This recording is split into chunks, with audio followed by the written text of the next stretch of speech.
Corruption यानी भ्रष्टाचार आपको पता है हमारे देश में दीमक की तरह है, बल्कि दीमक कहना इसको गलत होगा, शायद हमारी ज़िंदगी का ये रोज़मर्रे का हिस्सा है। हम करप्शन या भ्रष्टाचार को शायद खुद से अलग कभी मानकर चलते भी नहीं, ऐसा लगता है कि ये तो हमारा अधिकार है। और यही वजह है, कुछ लोगों ने पहले भी पूछा था कि भारत सुपर पावर क्यों नहीं बनता, बाकी चीज़ें। तो एक तो राजनीति, गंदी पॉलिटिक्स, और ऊपर से करप्शन, जिसको हम लोगों ने सभी ने अपना धर्म बना रखा है, ज़्यादातर लोगों ने। तो उसकी वजह से हम मारे जाते हैं। आज की कहानी की ज़मीन यही करप्शन है, लेकिन इस करप्शन और इस भ्रष्टाचार के बाद जो कुछ होता है वो कुदरत की वो लाठी है जिसकी आवाज़ नहीं हुई लेकिन सज़ा मिली। और ये बेहद अफसोसनाक कहानी है एक सिर्फ और सिर्फ 27 साल की विडो या विधवा की। कहानी रोंगटे खड़े करने वाली है। कहानी उत्तर प्रदेश के गोरखपुर की है। गोरखपुर के पास एक गांव है जिसका नाम है भटहट। 3 साल पहले 2018 की बात है जब ये कहानी शुरू हुई और सामने आई, लेकिन इस कहानी की शुरुआत 2015 में ही हुई थी। इसी गांव की एक लड़की की शादी गांव के एक लड़के से होती है। दोनों खुश थे, ज़िंदगी अच्छी खासी चल रही थी, गरीब थे पर सब कुछ जितना भी था उसमें सब्र करते थे। शादी के बाद पत्नी की जिम्मेदारी आई तो पति बेहतर कमाई के लिए मुंबई का रुख करता है। मुंबई के भिवंडी में वो एक कारखाने में काम करता है और वहीं रहता है। बीच में जब छुट्टी मिलती गाँव आता। 3 साल बहुत अच्छे गुजरे। 3 साल के बाद अचानक इस महिला के पति की बीमारी की वजह से मौत हो गई। कौन सी बीमारी थी, क्या थी, ये किसी को मालूम नहीं। आमतौर पर आप अगर हिंदुस्तान के गांव में जाएं और किसी की बीमारी से इस तरह मौत होती है तो शायद हम शहर वाले थोड़ा सा हैरान हों या हैरत करें, या हमारे जो फैमिली क्राइम तक के बहुत सारे विदेश में रहते हैं हंसे भी कि पता ही नहीं कि किस बीमारी से मरे। लेकिन ये हमारे यहाँ की सच्चाई है। 90% जो दूर दराज के गाँव में मौत होती है उसकी हकीकत किसी को पता ही नहीं होती कि कैसे मरा, हार्ट अटैक था या कोई और बीमारी थी। यहाँ तक कि इस कोरोना काल में भी गाँव में जितनी मौतें हुई, ज़्यादातर लोगों ने तो टेस्ट ही नहीं कराए थे, तो ये भी पता नहीं कि उनकी मौत कोरोना से हुई कि किससे हुई, और बस मौत हो गई। तो ये एक कड़वी सच्चाई है। तो इस महिला के पति की भी मौत हो जाती शादी के महज 3 साल के बाद। 27 साल की उम्र में ये महिला विधवा हो गई। पूरी ज़िंदगी पड़ी है सामने और पहाड़ सर पे टूट पड़ा है। मौत के बाद ऊपर वाला भी अजीब खेल करता है। इस महिला के जो अपने घर वाले थे जिन्होंने इसको विदा किया था, वही अब इसको अपनाने से इनकार कर देते हैं कि अभी एक विधवा को कहाँ पालेंगे, जिम्मेदारी और भी है। तो अपने घर वालों ने उसे ठुकरा दिया, पति के घर वालों ने भी ठुकरा दिया। अब ले देकर गांव में एक घर जिसमें रहती थी, और वो आसरा जो इसके पति ने दिया था बस वही इसका सहारा था। लेकिन ज़िंदगी जीने के लिए पैसे और खाने की भी ज़रूरत है, अनाज की भी ज़रूरत है। चूँकि शादी के बाद उसने कभी कोई काम नहीं किया, शादी से पहले कोई काम नहीं किया, एक गृहिणी थी, तो अचानक पति के गुजरने के बाद ज़िंदगी जीना मुश्किल हो गया। उसे लगा कि अब कुछ करना पड़ेगा। इस दौरान में कुछ लोगों ने बताया कि हमारी सरकार बहुत सारी स्कीम चलाती है गरीबों के लिए, जो बेहद पिछड़े गरीब हैं उनके लिए। उस तक भी ये बात पहुंचती है तो उससे 2 चीज़ें समझ में आती है। एक राशन कार्ड बनवा लो। राशन कार्ड बनवाने से ये होगा कि अगर यूनिट के हिसाब से हमारे यहाँ राशन मिलता है गरीबों को, परिवार में कितने सदस्य हैं तो पर यूनिट के हिसाब से। तब ये चूँकि इकलौती थी, पति तो मर चुका, बाकी कोई परिवार वाला नहीं, तो मुश्किल से इसका राशन कार्ड बन जाता तो शायद महीने के 5 किलो या 4 किलो अनाज इसे मिलता, बस 4 या 5 किलो। तो एक राशन कार्ड बनाना था, और राशन कार्ड के बाद उसे ये भी पता था कि राशन कार्ड अगर बनता है तो एक मनरेगा स्कीम हमारे यहाँ चलती है, जो दिहाड़ी मजदूर लोग काम करते हैं, पर डे करीब 235 रुपये वो मजदूरी फिक्स है।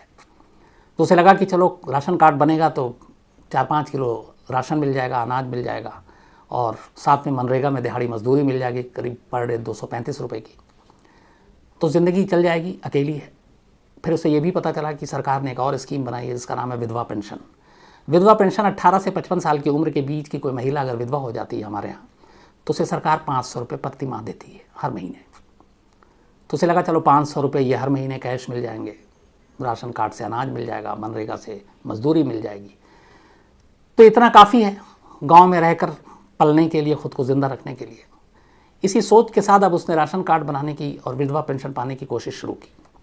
उसे बताया गया कि इसके लिए पहले गांव के प्रधान की ज़रूरत है। हमारे यहाँ जो चुनावी सिस्टम है, आप MP जानते हैं, मेंबर ऑफ पार्लियामेंट, MLA जानते हैं, मेंबर ऑफ लेजिस्लेटिव असेंबली, इसके बाद फिर नीचे आता है ग्राम प्रधान, गाँव के चुनाव, पंचायत के चुनाव। ये चुनाव यूं ही नहीं होते, इनके पास बहुत पावर और अधिकार होता है।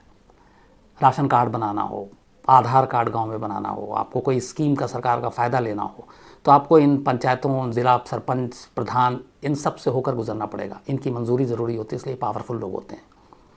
तो इस विधवा को भी पता चला और ये गांव के प्रधान के पास पहुंची। उसने कहा मेरे पति की मौत हो गई है, कोई है नहीं, कोई पालने वाला नहीं है, राशन कार्ड बनवा दीजिए, विधवा पेंशन दिलवा दीजिए तो मेरी ज़िंदगी संवर जाएगी। प्रधान ने कहा मैं बनवा दूंगा। फिर बात आई यहाँ से करप्शन की। अब उसे लगा कि ये बेहद गरीब औरत है, ये क्या पैसे देगी रिश्वत के नाम पर उसने देखा कि जवान है, खूबसूरत है, विधवा है, आगे पीछे कोई नहीं है। उसकी नीयत ख़राब हो गई। उसने उससे कहा तुम्हारा काम तो कर देंगे, बदले में तुमको मेरे साथ सोना पड़ेगा। मजबूर औरत, ज़िंदगी की मजबूरी। पहले शायद उसने इनकार किया, फिर उसे लगा कि और तो कोई सहारा मिल नहीं रहा, क्या करें। आखिरकार उसे लगा कि जीने के लिए कुछ ज़रूरी चीज़ें हैं, तो चलो सौदा कर लेते हैं, समझौता कर लेते हैं। प्रधान की बात वो मान गई। प्रधान ने रिश्वत में उसके जिस्म को लिया। इसके बाद उसने कहा तुम्हारा काम हो जाएगा। कुछ वक्त बीता, काम आगे बढ़ा। अब प्रधान ने जो इस डिपार्टमेंट के सेक्रेटरी था एक, उसके पास उसको भेजा सिफारशी नोट के साथ कि जाओ वहाँ काम हो जाएगा। वो सेक्रेटरी भी रिश्वतखोर निकला। उसे भी पता चला कि इसके पास देने के लिए पैसे नहीं है, लेकिन असमत है, इज्जत है। उसने उसका सौदा किया। एक बार वो लुट चुकी थी, उसे लगा अब क्या बचा और क्या बचाऊं। सेक्रेटरी ने भी उसके साथ अपनी हवस पूरी की। काम और आगे बढ़ा, फाइल थोड़ी और आगे गई। अब इसके बाद बीच में बहुत सारे क्लर्क और बाबू आए। कुल मिलाकर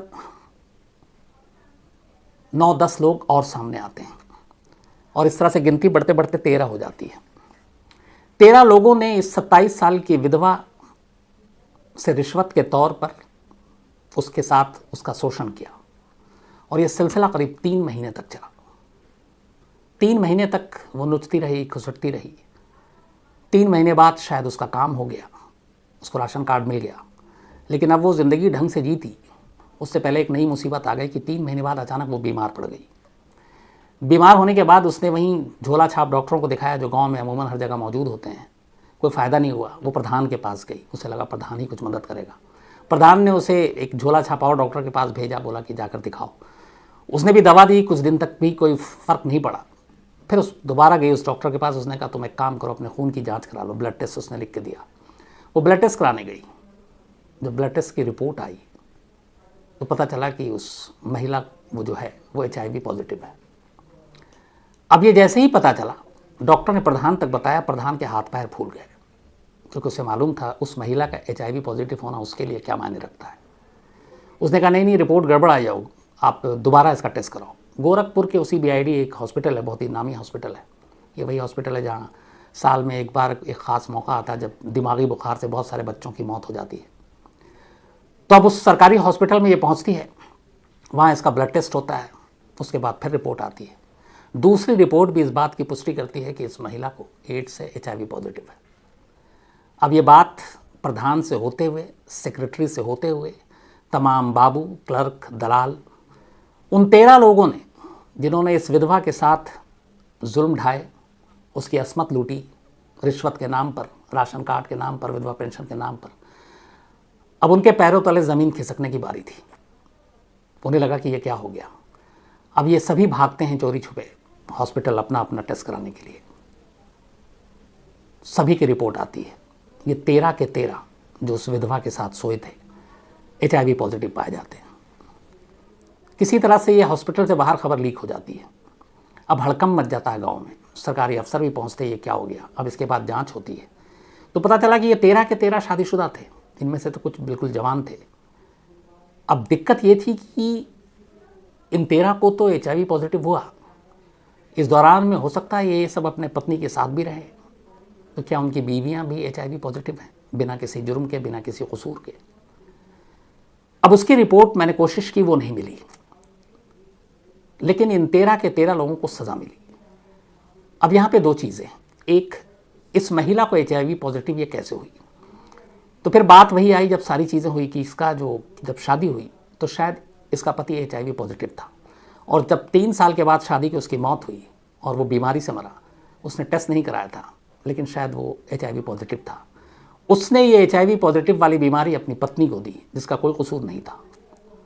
और उसके बाद 13 लोग जो रिश्वतखोर थे, जिन्होंने 500 रुपये के विधवा पेंशन और 5 किलो अनाज के लिए उसकी असमत लूटी, उससे होते हुए उन 13 तक ये बीमारी पहुंची। अब उन 13 के बाद उनकी बीवियों तक पहुंची। उसकी रिपोर्ट क्या हुई क्योंकि उनकी बीवियों का भी कोई कसूर नहीं था, कोई एक तरह से गुनाह नहीं था, लेकिन शायद उन तक भी पहुंची। तो ये थी कहानी एक मजबूर बेबस विधवा की। रिश्वत के नाम पर 13 लोगों ने जिसको लूटा, अपनी हवस मिटाई, और फिर ऊपर वाले की बेआवाज़ लाठी ने अपना फैसला सुनाया, और ये सभी HIV पॉजिटिव पाए गए। इमोशनल कहानी है, अफसोसनाक भी है। जैसा मैंने शुरू में कहा कि हमारे देश में भ्रष्टाचार या करप्शन एक दीमक की तरह नहीं है, बल्कि एक हमारी ज़िंदगी की आदतों में शुमार जैसा है। और ये कहीं से भी आप ले लीजिए, आप कई जगह पे दिखाया भी गया है। आप मंदिर में जाएं तो आपको लाइन में नहीं लगनी है, आप रिश्वत दीजिए, आराम से VVIP दर्शन कीजिए। आप दरगाह पे जाइए, आपकी सेटिंग है, कुछ पैसे दीजिए, आप आराम से जाइए कीजिए। स्कूल, कॉलेज, यहाँ तक कि अभी तो कोरोना में हम लोगों ने कब्रिस्तान और शमशान में भी देखा कि वहाँ भी कैसे रिश्वत ले और देकर एक अदद कब्र मिली और एक अदद चिता मिली। तो ये सारी चीज़ें इसलिए हैं क्योंकि ये हमारे खून में शामिल है, और यही हमारे देश को दीमक की तरह खा रहा है। तो आज कहानी में इतना ही।